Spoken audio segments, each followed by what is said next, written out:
এবার আসি পাতের ডিম থেকে একটু হাতের ডিমের প্রসঙ্গে।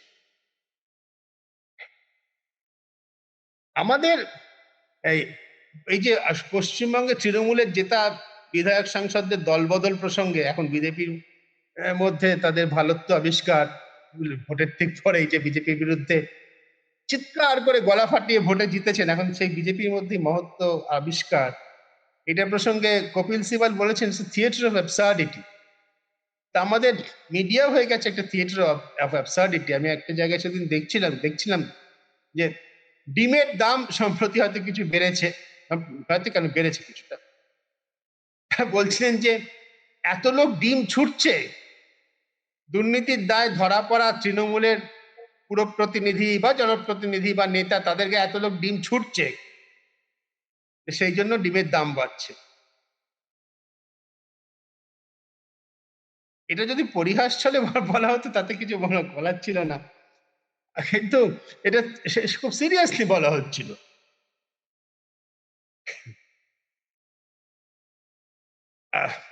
পশ্চিমবঙ্গে আমি আমি জানি না আমাদের সাংবাদিকরা সামান্যতম আজকাল কি অঙ্ক করা বা ঐকিক নিয়মের অঙ্ক ক্লাস 3 পড়ে যেগুলো শেখায় 5-6 অন্তত, সেগুলি করা সম্পূর্ণ ভুলে গিয়েছেন। ওই যে বললাম পশ্চিমবঙ্গে, এর যে কোনো গুগল দেখে যে কেউ বার করতে পারবেন, পশ্চিমবঙ্গে গড়ে 164টা ডিম প্রতিটা মানুষ খায় সারা বছরে। পশ্চিমবঙ্গে 10 কোটি মানুষ আছেন, তার মানে পশ্চিমবঙ্গে 1640 কোটি ডিম সারা বছরে খাওয়া হয়। দিনে 4 কোটির বেশি, প্রায় 4.5 কোটি ডিম, 4.5 কোটি ডিম পশ্চিমবঙ্গে প্রতিদিন খাওয়া হয়। সবগুলোই যে বাড়িতে সেদ্ধ করে খাওয়া হয় তা নয়, ইন্ডাস্ট্রিতে ব্যবহার হতে পারে, কেক তৈরিতে ব্যবহার হতে পারে, অন্যভাবে ব্যবহার হতে পারে, কিন্তু ব্যবহার হয়, প্রধানত তো খাওয়াই হয়। আর কজন এরকম ডিম ছোড়া হচ্ছে এরকম নেতা ধরা পড়ছেন প্রতিদিন? বড়জোর 10, 15, 20 হবে, 100 যদি হয়, তাদের প্রত্যেকের উপর যদি 10টা করে ডিম ছড়ে, মাত্র 1000 ডিম খরচ হচ্ছে। 100 নেতার উপর 100 ডিম ছড়লে মাত্র 10,000 ডিম খরচ হচ্ছে। আপনার হাতে রয়েছে 4.5 কোটি ডিম। বাংলা মিডিয়া যদি এই অ্যাবসার্ডিটি থেকে বেরিয়ে না আসে, অবশ্য আসবে বলে করে মনে হয় না, জানেন তো।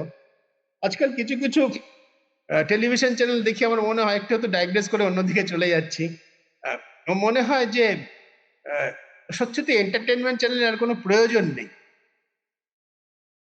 যারা নিউজ অ্যাঙ্কার তারা যেরকম হিংস্রতার সঙ্গে, আবেগের সঙ্গে, আনন্দের সঙ্গে, উল্লাসের সঙ্গে, ঘৃণার সঙ্গে নানা বিষয়ে কথা বলেন, তাতে মনে হয় যে এতখানি এক্সপ্রেশন থিয়েটারের প্রয়োজন, সিনেমাতে প্রয়োজন।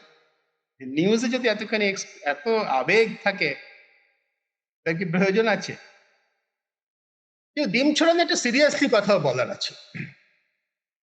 দেখা যাচ্ছে যে নতুন জমানায় পুলিশ এই ডিম ছোড়া, গলায় জুতোর মালা পারিয়ে ঘোরানো, বা বারমুডা পরিয়ে, হাফ প্যান্ট পরিয়ে, অন্তর্বাস গেঞ্জি পরিয়ে মানুষকে পুরুষদের রাস্তায় হাঁটানো ইত্যাদি, এগুলোকে পুলিশ এক ধরনের উৎসাহই দিচ্ছে, এনকারেজ করছে, প্রণোদনা দিচ্ছে। এগুলো প্রত্যেকটা কিন্তু বেআইনি। পুলিশের কর্তারা খুব ভালো করে জানেন যে ভারতীয় ন্যায় সংহিতার বিভিন্ন ধারা অনুসারে এই ডিম ছোড়া জাতীয় কাজ, আমি ডিম ছোড়াটাকে প্রতীকী অর্থে বলছি, ডিম ছোড়া, গলায় জুতোর মালা পরানো, টমেটো ছোড়া, কলার ধরে মারধর করা, পুলিশের হেফাজতে থাকা অবস্থায় মারধর করা, এসবগুলো দণ্ডনীয় অপরাধ। শুধু এগুলো যারা করছেন তাদের জন্য দণ্ডনীয় অপরাধ নয়, পুলিশি হেফাজতে থাকা অবস্থায় কোনো ব্যক্তির উপর যদি আক্রমণ হয়, তাহলে সেটা পুলিশ যে কাজটা করছে সেটাও দণ্ডনীয় অপরাধ, পুলিশেরও শাস্তি হতে পারে, আইন অনুযায়ী শাস্তি হওয়া উচিত। কিন্তু দেখা যাচ্ছে পুলিশ এটাকে অন্তত বাধা দিচ্ছে না, প্রশ্রয় না দিলে অন্তত বাধা দিচ্ছে না। এখানে দৃঢ়ভাবে একটা কথা বলার দরকার আছে। এই অনাচার, এই বেআইনি কাজ নির্বাচনোত্তর প্রাথমিক উল্লাস, প্রাথমিক আবেগের পর কিছুদিনের জন্য হয়তো মেনে নিলে নেওয়াও যেতে পারে, কিন্তু এখন 1.5 মাসের বেশি হয়ে গেছে।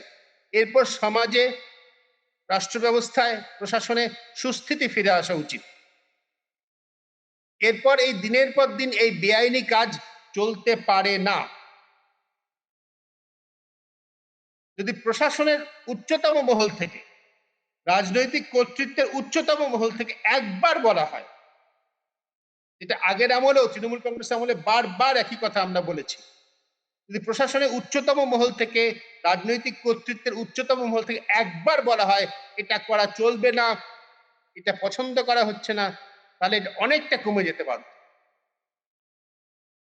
কোন গড়পড়তা মানুষ যিনি বছরে 5 বছরে একবার ভোট দিয়ে চলে এসে রাজনৈতিক কর্তব্য সমাধা করেন, তিনি দুর্নীতিগ্রস্ত কাউন্সিলর ধরা পড়লে টিম হাতে রাস্তায় বেরিয়ে আসবেন, এরকম সম্ভাবনা খুব ক্ষীণ। সাংবাদিকতার অভিজ্ঞতা থেকে, বাংলার সমাজকে জানা থেকে এটা দৃঢ়ভাবে আমি বলতেই পারি। কারা ডিম ছুটছেন, কারা মারধর করছেন? যাদের কিছু স্টেক আছে, যারা অত্যাচারিত হয়েছেন আগের জমানায়, কোথাও ক্ষতিগ্রস্ত হয়েছেন। বিধাননগরে সিএ মার্কেটে আজকে একটা ঘটনা ঘটেছে। বিধাননগরে আমি থাকি বলে খবর পেয়েছি এরকম একটা ঘটনা ঘটেছে। যিনি আক্রান্ত হয়েছেন তার সম্পর্কে অনেক অভিযোগ আছে, কিন্তু পুলিশের হেফাজতে থাকা অবস্থায় কোনো ব্যক্তিকে কি আমি মারতে পারি না? পুলিশ কেন এটা করে, কেন এনকারেজ করে? এই যে তাৎক্ষণিক শাস্তি হয়ে গেল, এতে পুলিশের উপর থেকে চাপ অনেক কমে যায়। এনকাউন্টার কিলিং কেন পুলিশের এত প্রিয়? একটা ধর্ষণের ঘটনা ঘটেছে, 4 জন অভিযুক্ত। হায়দ্রাবাদে একটা ঘটনা ঘটেছিল আজ থেকে 6 বছর আগে, একজন নার্সিং, সম্ভবত নার্সিং স্টুডেন্ট বা ভেটেরিনারি অ্যাসিস্ট্যান্ট এরকম কিছু হবে, তিনি এরকম 4 জন ব্যক্তির দ্বারা ধর্ষিত হয়েছিলেন। পুলিশ পরের দিন ঘটনাস্থলে তার ক্রাইম রিকনস্ট্রাকশনের যে প্রক্রিয়া থাকে সেটা করতে গিয়ে 4 জনই নাকি পালাতে গেছে, 4 জনকে পিছন থেকে গুলি করে মেরে ফেলে। পুলিশের খুব সুবিধে, ইনভেস্টিগেশন করতে হবে না, কাগজপত্র তৈরি করতে হবে না, আদালতে প্রশ্নের সম্মুখীন হতে হবে না। পুলিশের পক্ষে এত সহজ কিছু কাজ আর কিছু নেই, গুলি চালিয়ে মেরে দেওয়া। আধুনিক রাষ্ট্র এটাকে অনুমোদন করে না বলেই আদালত রয়েছে, পুলিশ রয়েছে, প্রশাসন রয়েছে, সরকার রয়েছে। পুলিশ এটা চিরকাল করে আসবে। বেআইনি ভাবে জনতা যদি কাউকে শাস্তি দিয়ে দেয়, তাহলে পুলিশের আইনি প্রক্রিয়ার মধ্যে তাকে শাস্তি দেওয়ার ঝামেলাতে যেতে হবে না। আইনি প্রক্রিয়া একটা লোককে শাস্তি দেওয়া, একটা অপরাধীকে শাস্তি দেওয়া খুব কঠিন কাজ। পাতার পাতা রিপোর্ট লিখতে হবে, পুলিশকে শুধু গাজোয়ারি করে রাস্তায় দাঁড়িয়ে ধমকি দিলেই চলবে না, আইন জানতে হবে, রিপোর্ট লিখতে হবে, আদালতে হাজিরা দিতে হবে, তথ্য প্রমাণ জোগাড় করতে হবে, আদালতে প্রমাণ করতে হবে অভিযোগ। এত ঝামেলার থেকে অনেক সহজ হচ্ছে জনতার হাতে সস্তা বিচার। তাতে কিন্তু গণতন্ত্র টেকে না, সমাজ ব্যবস্থা টেকে না, আইনের শাসন টেকে না। আইনের শাসন ভেঙে পড়ে এমন একটা প্রক্রিয়া যেটা কিন্তু উল্টো দিকে ফেরানো খুব কঠিন।